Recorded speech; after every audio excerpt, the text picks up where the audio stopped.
Hello, good morning student, how are you. Shri Agrasen Kanya Mahavidyalaya की online classes में आपका हार्दिक स्वागत है। मैं मयंक सिंह। आज मैं कवर करने वाला हूं differential equation of first order and first degree. ठीक है, और हमने ऑर्डर के बारे में और डिग्री के बारे में पिछले लेक्चर में हमने कवर किया था। ठीक है, और डिफरेंशियल इक्वेशन के बारे में भी हमने पिछले लेक्चरों में कवर कर रखा है। तो आज हम कवर करने वाले हैं कि फर्स्ट ऑर्डर और फर्स्ट डिग्री के डिफरेंशियल इक्वेशन को हम किस तरह से सॉल्व करते हैं। ठीक है, तो ये क्या बनता है, प्रथम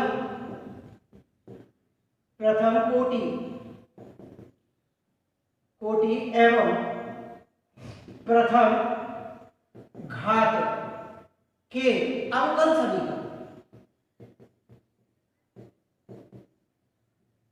अवकल समीकरण क्या होते हैं, देखिए कि एज वी नो दैट, जैसे कि हम जानते हैं किस आधार पर, पिछले लेक्चरों के आधार पर, dy over dx equal to F of X comma Y और फाइव एक्स कॉमा वाई। देखिए बेटा, ये फर्स्ट ऑर्डर का है, इसका ऑर्डर क्या है, इसमें फर्स्ट ऑर्डर है।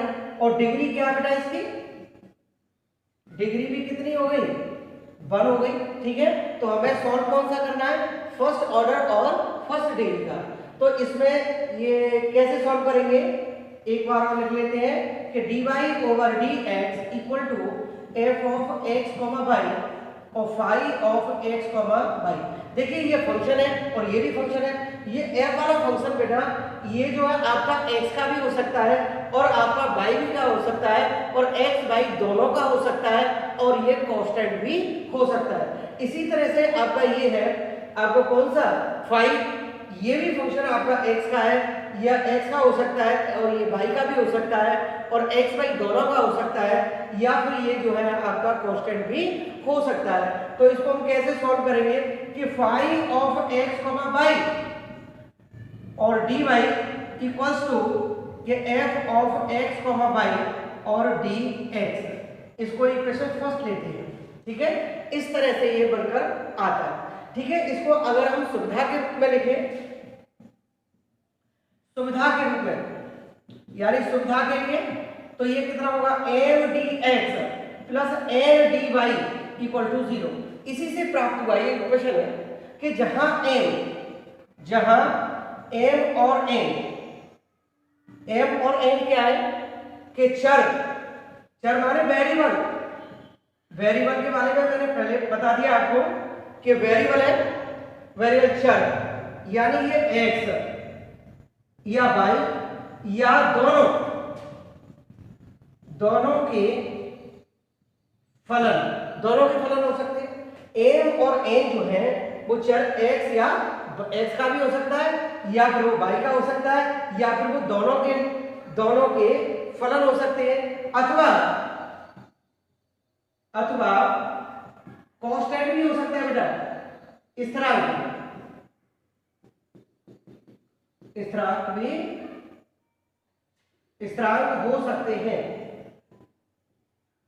हो सकते हैं। ठीक है, ये समझ में आ गया। तो अब हम क्या करते हैं इसको कि यहां पृथक्करण करना पड़ता है बेटा, जिसको सेपरेशन बोला जाता है। m और n को इस तरह से सेपरेशन करते हैं कि यहाँ x है तो यहाँ फंक्शन किसका होना चाहिए, x का होना चाहिए। यहाँ y है, dy है, तो यहाँ फंक्शन किसका होना चाहिए, y का होना चाहिए। तो सेपरेशन करने के बाद कि f ऑफ x और dx प्राप्त होता है और फाइव ऑफ y और dy इक्वल टू कितना होता है, 0। ठीक है, फिर हम समाकलन करते हैं। समाकलन करने के बाद तो कितना हो गया कि sign of integration f of x और dx plus sign of integration five y और dy और इक्वल टू c के बराबर होगा, क्योंकि 0 का जो आपका समाकलन है, इंटीग्रेशन है, वो c के बराबर है, कांस्टेंट के बराबर होगा। ठीक है, तो अब हम कवर करेंगे क्वेश्चनों को। ठीक है, और बहुत ही इजी है बेटा, कोई ज्यादा हार्ड नहीं है, आप उसको अच्छी तरह से देखें, बहुत आसानी से। यानी जो भी क्वेश्चन दिया जाए उसमें सबसे पहले एक बात ध्यान रखो कि dx है तो dx के सामने फंक्शन होना चाहिए x का, dy है तो उसके सामने फंक्शन होना चाहिए y का। उसको सेपरेशन करो, किसी भी मेथड से करो। तो ये एग्जांपल फर्स्ट ले लेता हूं मैं कि 1 प्लस एक्स स्क्वायर और dy equal to 1 plus Y square equal to है 1 plus Y square into dx है। देखिए इसको हम सॉल्व करेंगे, ये आपकी बुक्स में से ही लिए मैंने, इसको करेंगे सॉल्व करेंगे। तो यह dy है तो इसके सामने किसका फंक्शन होना चाहिए, y का, लेकिन यहाँ किसका है, x का, तो इसको सेपरेशन करेंगे, इसको पृथक्करण करेंगे इसका। फिर कौन सा इसका dx है तो यहाँ किसका होना चाहिए फंक्शन x का, लेकिन यहाँ किसका है, y का है, तो इसको हटाओ। तो इसको हम क्या करेंगे, इसको तो यहाँ ले जाएं और इसको यहाँ दे दें। तो ये भाग लगा के कितना हो जाएगा 1 प्लस वाई स्क्वायर और dy और 1 upon 1 plus X square dx। अब बन गए कि नहीं बन गए, यह dx है तो x का फंक्शन हो गया, y है तो यह dy है तो y का फंक्शन हो गया। अब इसका क्या कर दीजिए, समाकलन कर दीजिए। वही आपका 12th में जो आपने इंटीग्रेशन के फॉर्मूले अप्लाई किए थे, जो लर्न है आपको वही है कि 1 upon 1 plus Y square dy, y के रेस्पेक्ट में इसका इंटीग्रेशन क्या होगा कि tan इनवर्स y के बराबर होगा। इसी तरह से क्या होगा कि tan इनवर्स x और प्लस।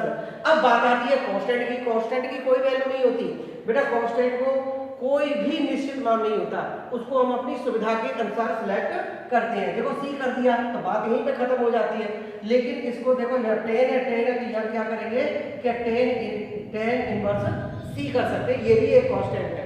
ठीक है, इसको ट्रांसफर करो तो tan इनवर्स y माइनस और ये tan इनवर्स x और equal to tan inverse c और tan इनवर्स, इसको सॉल्व करें तो एक प्रॉपर्टी होती है कि tan inverse a minus tan inverse b equal to tan inverse a minus b upon 1 plus ab के बराबर हो गई। ठीक है, अब इसको सॉल्व करें तो क्या निकल के आएगा कि tan inverse y minus x upon 1 plus yx और tan इनवर्स c के बराबर हो गया। ठीक है, अब इसको सॉल्व करें तो कितना आ जाएगा कि y minus x upon 1 plus Y X और इक्वल टू कितना हो जाएगा, ये c के बराबर हो गया। तो y माइनस एक्स और c times 1 plus X Y भी हो गया, या इसको ऐसे भी लिख सकते हैं कि y बराबर x प्लस c और 1 प्लस एक्स वाई। ठीक है, ये आंसर हो गया। ठीक है, अगला क्वेश्चन देखते हैं। आ गया हुआ समझ में बेटा, बहुत इजी था। ठीक है, अगला क्वेश्चन है, ये सेकंड एग्जांपल है, ये भी कि e to the power y plus 1 और cos x dx और plus e to the power y और sin x और dy और इक्वल्स टू 0। ठीक है बेटा, ये सेकंड एग्जांपल है। तो अब हमें क्या करना है कि dy वाली टर्म को तो आप लेफ्ट हैंड साइड में रखेंगे और dx वाली को राइट हैंड साइड में देखेंगे, ले जाएंगे इसको। अब आप ये सोचेंगे सर dx को ही क्यों ले जा रहे हैं, इसका रीजन है कि सुविधाजनक कोई भी वेरिएबल हो सकता है, कोई भी आप इसको रख सकते हैं या इसको रख सकते हैं, ऐसा कुछ इसमें नहीं है। तो e to the power y और sin x और dy हो गया, इसको ट्रांसफर करेंगे तो नेगेटिव साइन और e to the power y plus 1 और cos x और dx के बराबर हो गया। राइट, अब देखो यहाँ फंक्शन किसका होना चाहिए, y का, लेकिन यहाँ किसका है, sin का भी है और y का भी है। तो e to the power y यहाँ से ले आओ तो e to the power y minus plus 1 dy हो गया कि नहीं हो गया। अब यहाँ dx था, एक ये फंक्शन है किसका, x का है और ये किसका y का, y का तो इधर चला गया तो माइनस का cos x और ये x वाले को इधर ले आओ तो sin x हो जाएगा और dx हो गया। अब इसका इंटीग्रेशन कर लें तो इंटीग्रेशन हो गया कि नहीं हो गया। अब हमने प्रॉपर्टी करें तो प्रॉपर्टी हमने पढ़ी है, क्या होती है कि sign of integration f dash x और f ऑफ x dx, तो log f of x plus c के बराबर होगी कि नहीं होगी बेटा। तो इस तरह से अगर हम इसको माने कि f ऑफ y है कि f ऑफ y बराबर e to the power y plus 1 और f डैश y बराबर कितना हो जाएगा, e to the power y, तो 1 के इक्वल हो गया। तो इससे ये वैल्यू किसके बराबर हो जाएगी, यानी log e to the power y plus 1 के बराबर होगी। ठीक है, माइनस साइन ऑलरेडी है इसमें। अब देखो इसके लिए करें कि f of x equal to sin x ले लिया। ठीक है। और इसका साइन इसका इसका डिफरेंशियल करेंगे रेस्ट किसके रेस्पेक्ट में, x के, तो cos x हो जाएगा।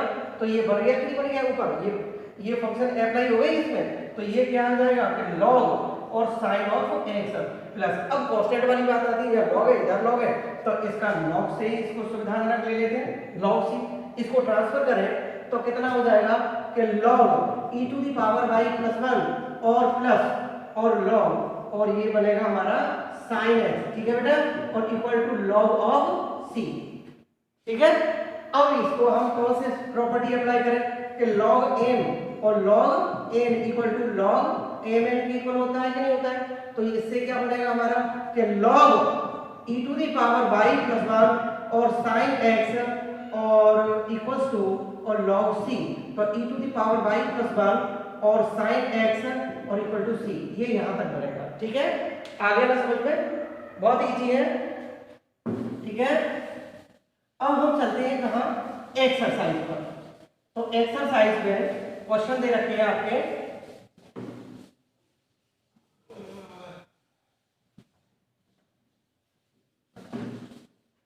देखो क्वेश्चन दे रखे हैं एक्सरसाइज में, देखो पहला क्वेश्चन है इसमें एक्सरसाइज सेकंड ए और क्वेश्चन नंबर 1 कि 1 माइनस एक्स और D y minus 3 plus y और डी एक्स इक्वल टू 0, ये बनेगा ना।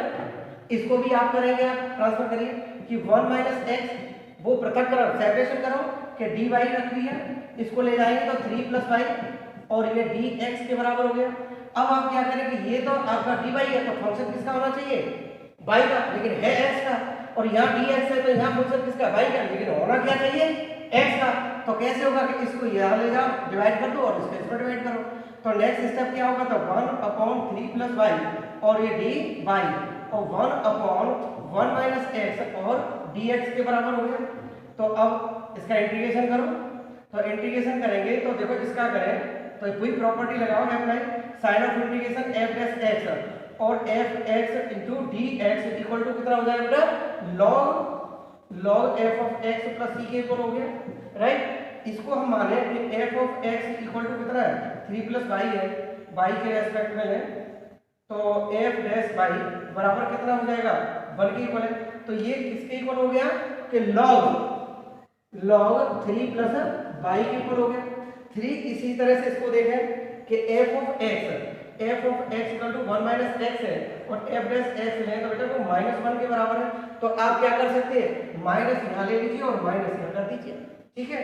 तो ये कितना हो जाएगा डायरेक्टली, तो नेगेटिव साइन है और log यानी 1 माइनस एक्स के इक्वल हो गया और प्लस कांस्टेंट टर्म सुविधाजनक कौन सी, कन्वीनिएंट कांस्टेंट क्या होगा, log c, ठीक है। इसको ट्रांसफर करिए कि log के 3 प्लस वाई और plus log 1 minus x equal to c, log c के log c, और इसको करेंगे तो log यानी 3 प्लस वाई और 1 minus x equal to c, sorry log c और 3 प्लस वाई और ये होगा 1 माइनस एक्स इक्वल टू सी के बराबर, ठीक है। ये आंसर आ गया, ठीक है।